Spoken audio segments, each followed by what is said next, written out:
The first trap for drawing beginners is to think that learning to draw is basically about learning a lot of technical skills. Learning perspective, drawing straight lines, curves, how to hold a pen, and so forth. Now, these are a part of learning to draw, but fundamentally, learning to draw is about developing an understanding of a drawing process. You see, what we do when we draw is to use all those drawing skills that I've just mentioned, some of them, as tools to use. But the tools don't tell me what to do. I use them to do what I've already worked out I need to do, the things that will get the results I want. I can have all the skills possible and still not know how or where to start a drawing unless I have an understanding of a drawing process, because that will guide me in what tools to use when. The second trap we can fall into when learning to draw is thinking that there is one way to learn to draw, one method that I have to learn to do. Absolutely not. There are as many different ways to understand the drawing process, and therefore many different ways that we will learn to draw, as there are different ways people want their drawing to look and what it's going to be drawn with. So we need to be open-minded. It's very helpful to have a sense of what do I want my finished drawings to look like, because the process I use to get there, the understanding I will develop, will be different according to the end result that I want. We can change what this is. We can change what our results are going to be as we learn more. But we don't want to just be learning random things, because then we'll never know what to do with them. One channel may go in one direction, while another channel goes in a different direction in its approach. And neither is right, but one may be more helpful than the other for where I want to go, or I may need to find another option. Having a sense of where I want to go will help me find the material that will equip me to understand drawing, that will get my drawings to that place.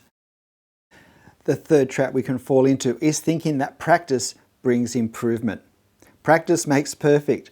No, doing the same thing over and over again doesn't mean you'll necessarily improve. It can be the opposite. It can actually damage our improvement if there are problems with what we're doing and we repeat those problems over and over again. We can get better at doing drawings that have problems. What we need is intentional practice, considered practice, with a focus all the time on what will improve what I'm doing. Otherwise, we could even end up losing our ability to see the issues with our drawing, because we get so used to seeing them there, they start to look okay to us.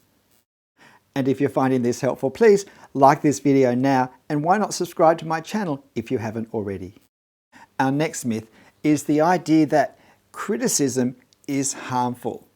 I shouldn't find fault with what I do, because that will discourage me. Absolutely not, unless I'm learning to draw, or really just drawing rather than learning, because I have fun with the process. I enjoy the experience and I don't care how it looks. But if I do care how it looks, if I want to get to a certain type of level and ability in my drawing, then healthy criticism is essential.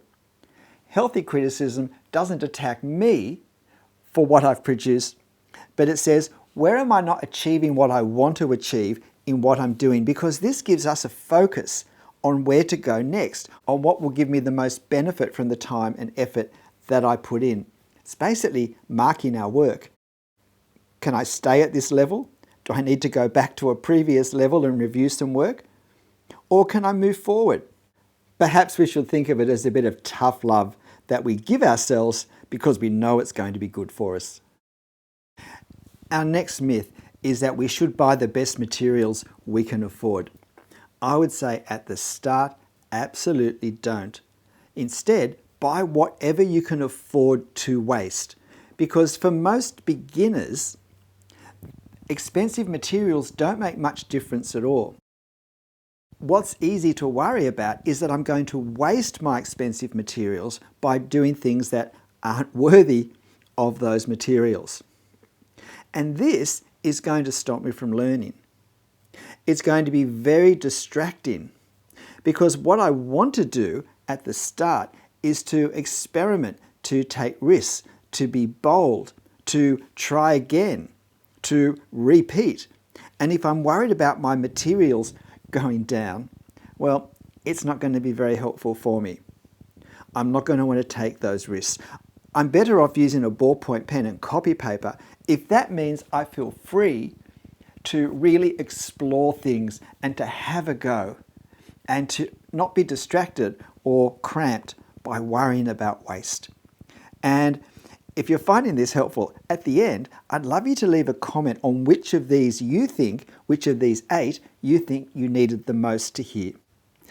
This next trap is a really easy one to fall into and very tempting in lots of ways. And this is the one thinking that copying other people's drawings is a good step to take on the way to being able to draw your own. And for a beginner, it's very counterproductive because it leaves out the critical step in learning to draw, which is understanding a process. When I copy what someone else has already drawn, I haven't had to juggle with any of the challenge of working out what am I trying to do and why and how. I'm just copying their marks on my paper. Now, copying is a skill, but it's a different skill to being able to draw our own drawings from scratch, whether scratches from a photo, from our imagination, or from life. So if that's the skill I want to learn, copying other people's drawings at best gets in the way and at worst builds bad habits or discourages me from attempting my own drawings. This next trap is thinking that we're aiming to produce artworks when we draw. No, when we learn something, we don't start at the end. My aim when I learn the piano is not to play a finished concerto every time I practice. Instead, I start with short pieces that just focus on a few fingers and a couple of different notes. I'm not producing an artwork when I learn to draw, but I'm learning a skill. And if I'm thinking artwork, that's going to put a pressure, a stress, and poor learning habits onto me. Because I do need to experiment, take risks, and try things out as I advance at a measured pace. And being worried about spoiling something that I expect to have at the end when I'm learning will not let me do that. It's the wrong mindset. As I said, you can't start at the end and learn well. And this final trap is making the mistake of thinking, I have to just start doing things, just watch some videos and see how it goes. No, I need to remember that while learning to draw is a skill, learning itself is a skill. Forget about what we're learning. How do we learn? And how do I learn?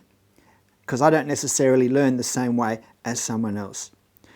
And it's helpful to think back to school when we learnt more in some lessons than others, and that's because some teachers were better at engaging us in the learning process so that we maximise results for the effort that we made. Here are some thoughts about good learning processes. The lessons are often shorter but more frequent. They focus on one thing in each lesson, and there's not too much content at a time. The work is marked afterwards, so we get a focus for the next one.